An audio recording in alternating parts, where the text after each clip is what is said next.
Welcome to the Financial Flossing Podcast with Ross Brannan, guiding dental professionals to a brighter future. Ross Brannan is a financial advisor who knows it's not just about your teeth. He helps dental practice owners protect and maximize today's cash flow to plan for tomorrow's cash needs. Find him at rossbrannan.com. On the show, he brings together experts to help dental professionals looking to make smart money decisions to grow their income, turn their retirement goals into reality, and improve their lives. And now, here's your host, Ross Brannan. Welcome to the show. My guest today is Tim Richardson. Tim is a pediatric dentist in Silverton, owner of Acorn Dentistry for Kids. He's a triathlete and a father of 6. Tim, thanks so much for coming on. Hey, thanks for having me. I'm really looking forward to this. Well, as soon as I heard you had 6 kids, I have 5 kids. So it's like, it's like we automatically connect right here. So definitely. It's a different mindset once you get to that level. Yeah, I call it managed chaos. You call it chasing chickens, right? Chasing chickens. And for those who want to know what else, he is currently living in a 3-bedroom apartment with his family while his house gets renovated. So if you want to stretch your mind even further, just think about that. So just find your happy place and you'll be fine. Now we know why Tim does triathletes, because that's the only time he gets to himself. Yep. That and commuting. Yes, commuting. So you have a very interesting story, and I kind of want to jump right into it because you're a real entrepreneurial dentist. So you're from the Pacific Northwest. You met your wife in college. You did residency in Minnesota. Then you came back to Pacific Northwest. Right. Kind of tell us your story once you got out of residency, and because you've moved a couple times, you've owned a bunch of practices. Kind of give us the story. Sure. Coming out of residency, I already knew that I had an entrepreneurial personality type, but I didn't necessarily know how to go about making that a reality on an organizational level. I had always been personally entrepreneurial, but never had an employee, always doing things on my own. And so coming out of residency, I knew that I needed some mentorship and additional training to bring that to life. So I took a job where, one, I could have full-time work and not have to commute a lot, which is funny because now I do commute a lot. But I was looking for mentorship and experience, not just maximum income. I knew that the finances would take care of themselves. And that's what led me down to Eugene, Oregon. All right. So you go to Eugene and you start practicing, and you bought into a practice there, right? I was able to purchase the practice outright from that owner a couple of years later. Okay, so you started as an associate, and then it was a brand new startup practice as an associate. So it's a brand new startup practice. You're an associate, and then a couple of years down the road, you buy the practice out. Correct. At the same time, you realize, we don't really like Eugene. We'd like to move to a smaller town. Mm-hmm. So you move to a town. How far away is Silverton from Eugene? It's an hour and a half each way. So an hour and a half. So now, am I correct in saying you're commuting an hour and a half one way to work? That is true. When I first made that transition, I actually just drove down Monday morning and would come home Thursday night. Okay. And your wife didn't kill you? It was close, but no. So no, she was all in. Like, it was part of the conversation. It was a mutual decision that we made. It was a good opportunity. We just didn't realize how long I would be making that commute. That was the surprise for us. It ended up being about 3 years that I was doing that. But then you started growing the practice. You started opening up satellites, correct? Yep. So I had an associate and opened up another practice the opposite direction, going north instead of south. That was about 50 minutes away, and then opened a third practice that was an hour and 20 minutes away, approximately. So many times people, they might be in a big city, and they'll open up a practice, and they'll open up a satellite office that may be 15 minutes away. It's a big city. There's a bunch of people around. It's not a big deal. You're like, no, we're just going to open one up an hour and a half away. Right. Yeah. I knew that I wanted to have a practice where I was living. It's just at that phase, I didn't know what I know now. Right. And definitely would have done things differently. I don't regret anything, but would have done things differently knowing it now. And the opportunities were there, and the practices were needed in those communities. And that's why I handpicked those. Okay. So now you ended up selling those practices, correct? Yep. So 2 words or 1 word, burnout. Commuting 3 hours round trip most days, 6 days a week, being doctor 6 days a week, a lot of those weeks. So hold on, so your practice was open 6 days a week? Well, between the 3 practices, I was practicing 6 days a week, a lot of those weeks. Yes. Okay. Mm-hmm. So it's not the typical 3.5, 4 days a week. In this situation, you're going 6 days a week. The office might be closed a couple days a week, but you're there. At a different location. Different locations. And I had 2 associates working with me at that time. So it wasn't just me. Between the commute, the chair time in the car, plus dentistry 6 days a week, my back and neck were starting to give out, which was way too early. I wasn't even 40 years old yet at that point, and doing a lot of things the wrong way and just doing the wrong things too as part of that. But it was a very pivotal moment, those 3 years, where I learned a lot about myself, and I learned a lot about what to do and what not to do because of those experiences. Financially, it was fantastic when I sold. This was in 2016. Did you sell to a DSO or did you sell to an associate?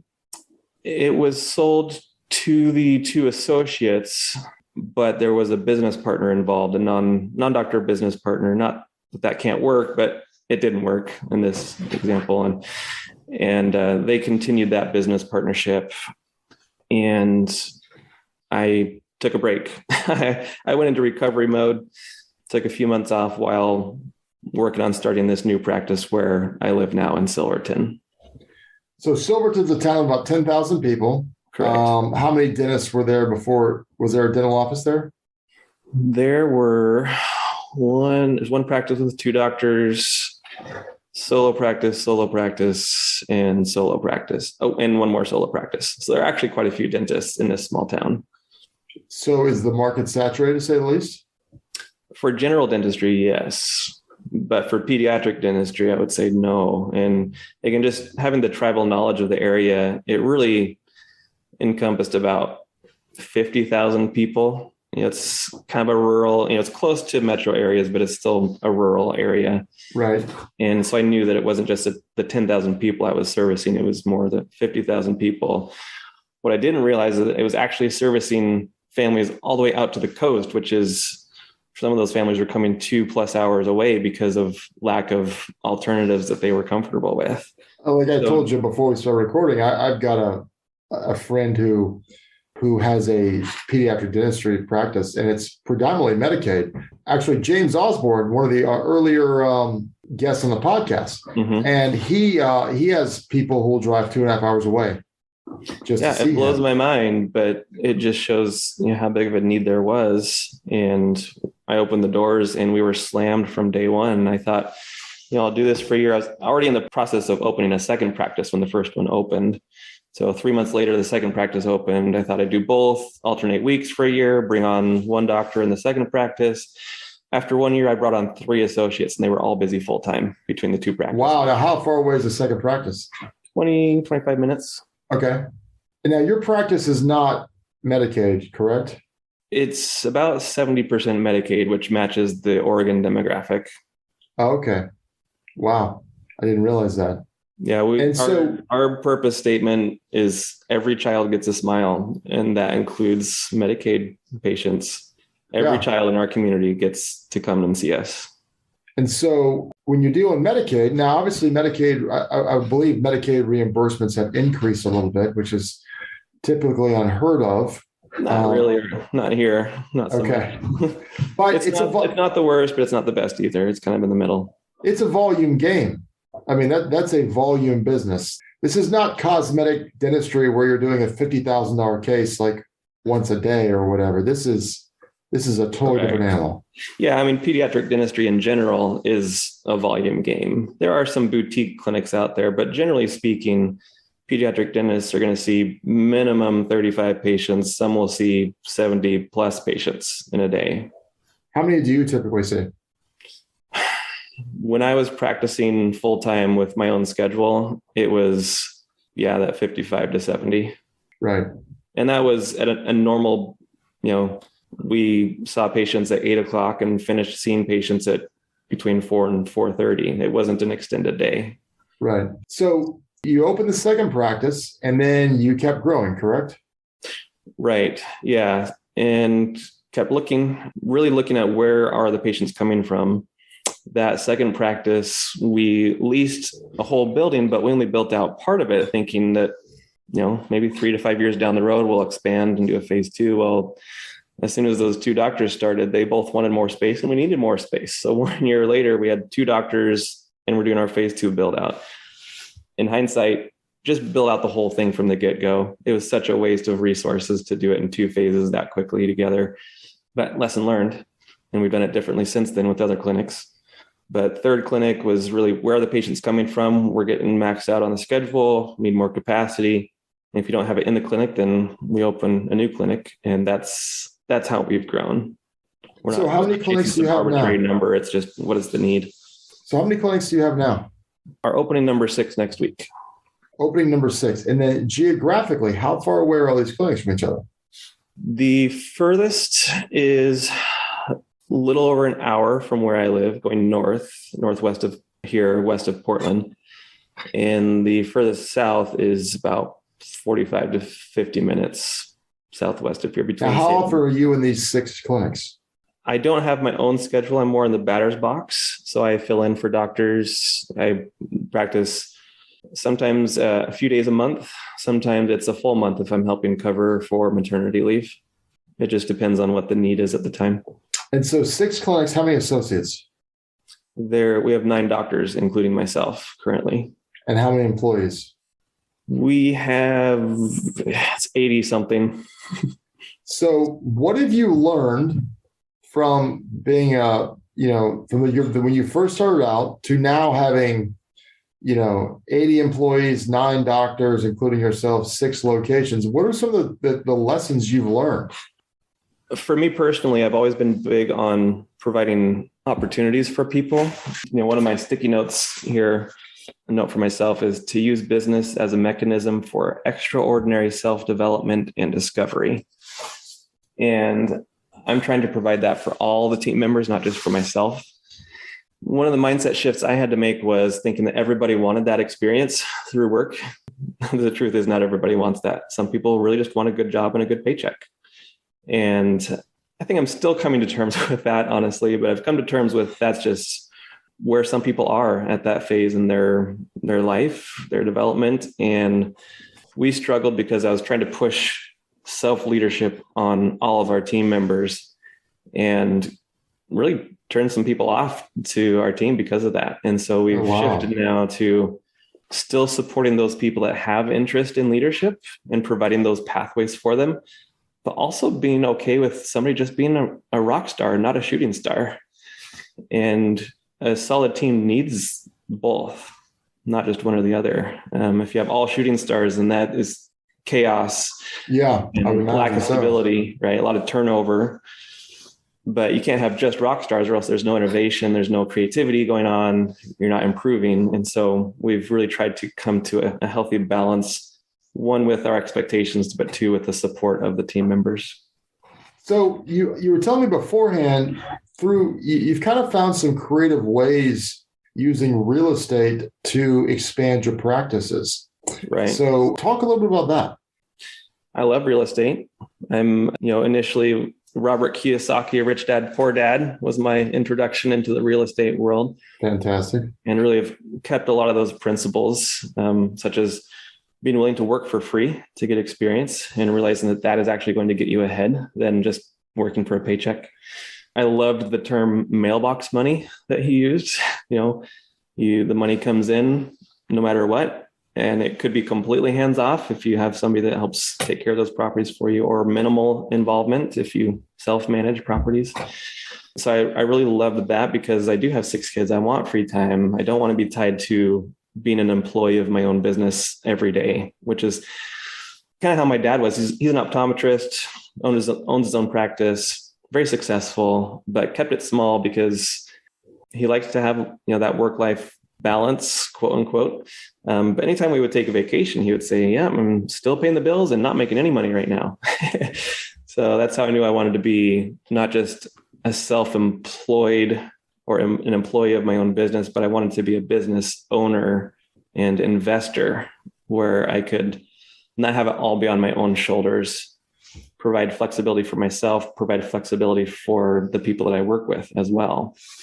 And so you had mentioned a specific story in one of your practices off air where it's kind of like the ultimate no money down deal. Yeah. So the real estate, I don't know which example to use, but the first practice just got an SBA loan, was able to purchase the practice and purchase the property, do the property improvements, do the practice development for zero money out of pocket, which is fantastic. There's some downsides to that though. So you just have to be mindful of SBA loans and what that means as you grow a business. The second practice just did your typical tenant renovations, but in the lease, I was able to negotiate the option to purchase the practice at any point for the current fair market value of that building prior to any improvements being done. And one thing that I've now come to realize more fully is that having a dental practice as a tenant automatically increases the value of a property. Oh, wow. A high value tenant versus a tradition, any other light business or light commercial business being there.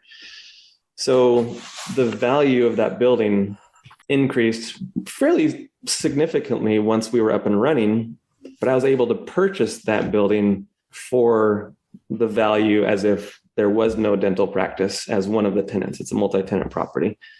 And those owners were surprised how quickly I purchased the building from them. It was just a year later. They needed somewhere to put their cash. And so they gave me a private loan to then purchase an additional building in a different area where we started a clinic. Between a partial owner finance of that property with the private loan that they gave me, I was able to purchase the property and do the clinic build outs for, again, zero money out of pocket. And we still have no practice debt on that practice other than the equipment financing that we have. And then after everything was up and running, improved the value of that building, which I bought undervalued. So I basically doubled the value of what I purchased for it. I was able to refinance into a commercial mortgage and pay off that private loan plus the owner financing piece and that was at a 50% loan to value. Well, that's fantastic. And now to finish off this phase of the story, our practice number 6, I'm using the equity of that building as collateral to get traditional bank financing to help fund clinic number 6, which otherwise we would not be able to do because we're growing so quickly. So real estate has been a very, very critical piece in us being able to get creative in growing the dental group without having to look at private equity as an option.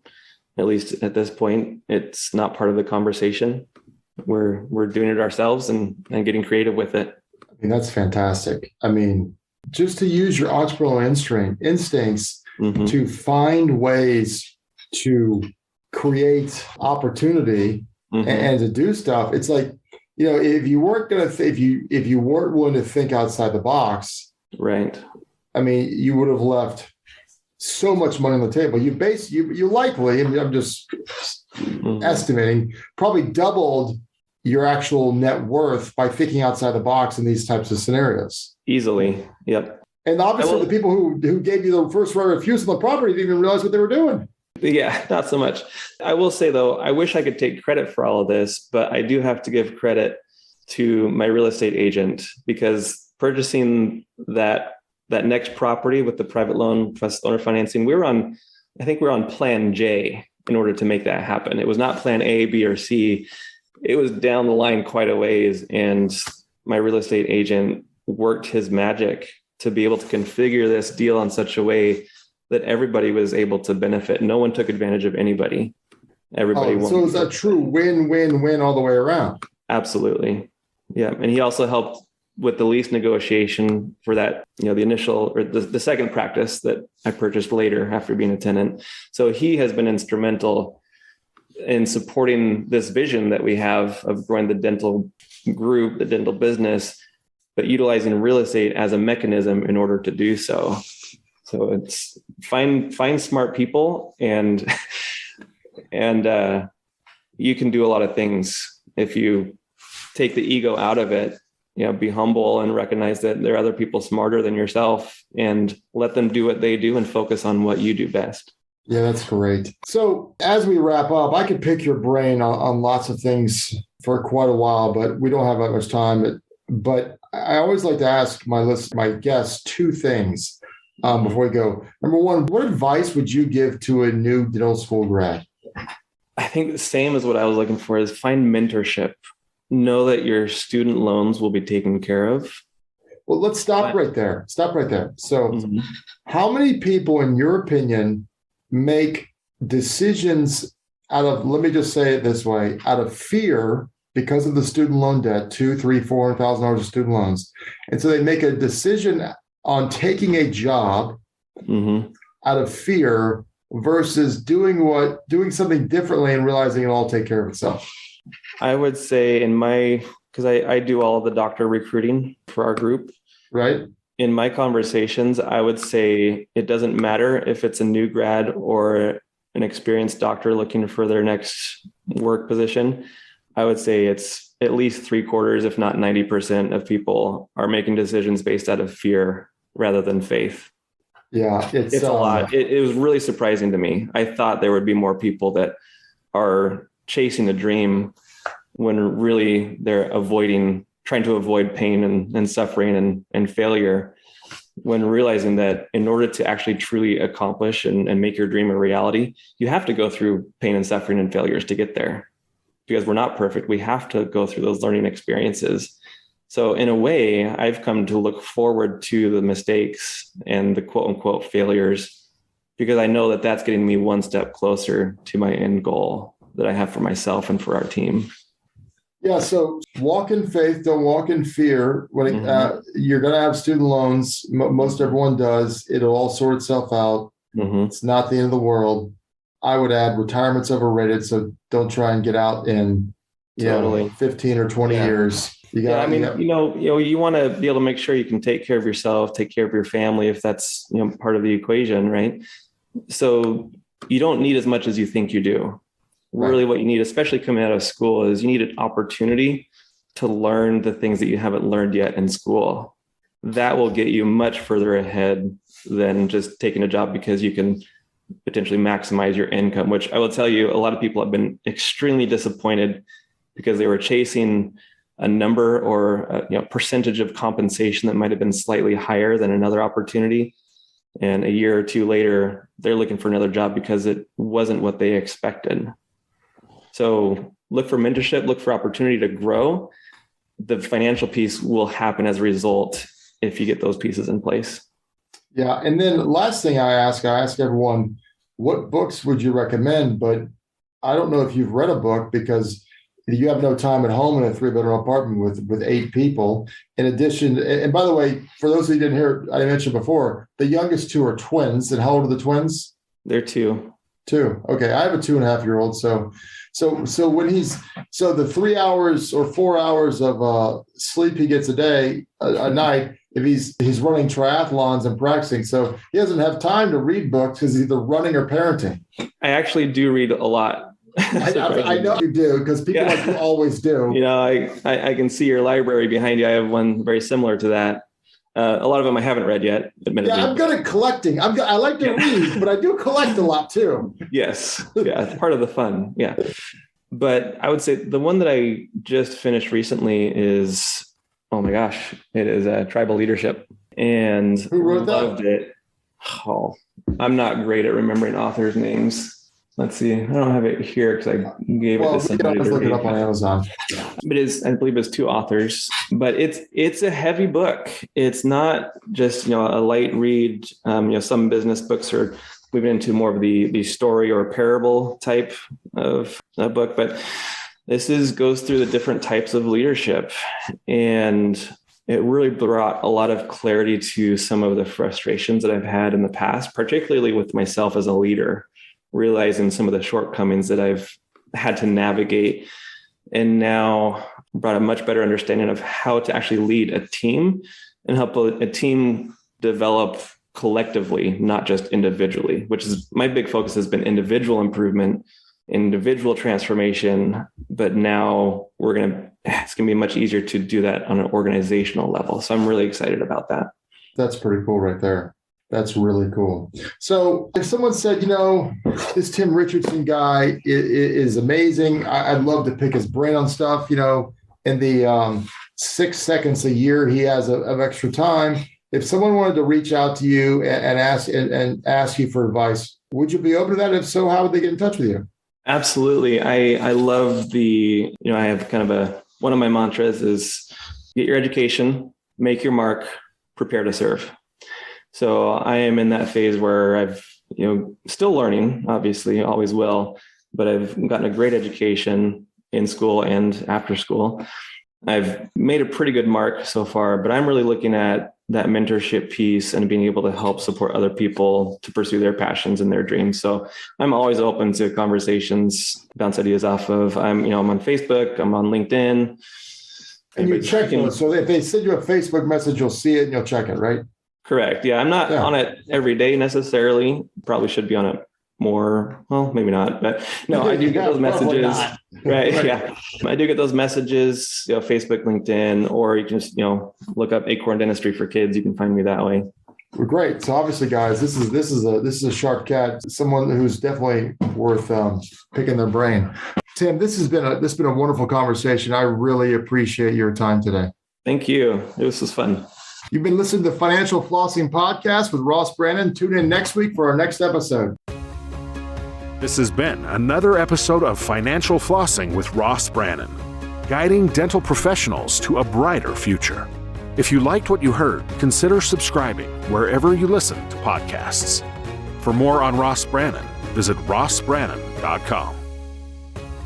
Registered representative and financial advisor of Park Avenue Securities, LLC, PAS, OSJ 3664 Coolidge Court, Tallahassee, Florida 32311, 850-562-9075. Securities products and advisory services offered through PAS, member FINRA SIPC. Financial representative of the Guardian Life Insurance Company of America, Guardian, New York, New York. PAS is a wholly owned subsidiary of Guardian. North Florida Financial is not an affiliate or subsidiary of PAS or Guardian. California Insurance License Number 0L10073. Arkansas Insurance License Number 161-39032. 2021 119535. Expires 423. That last part can also say 2021 119535.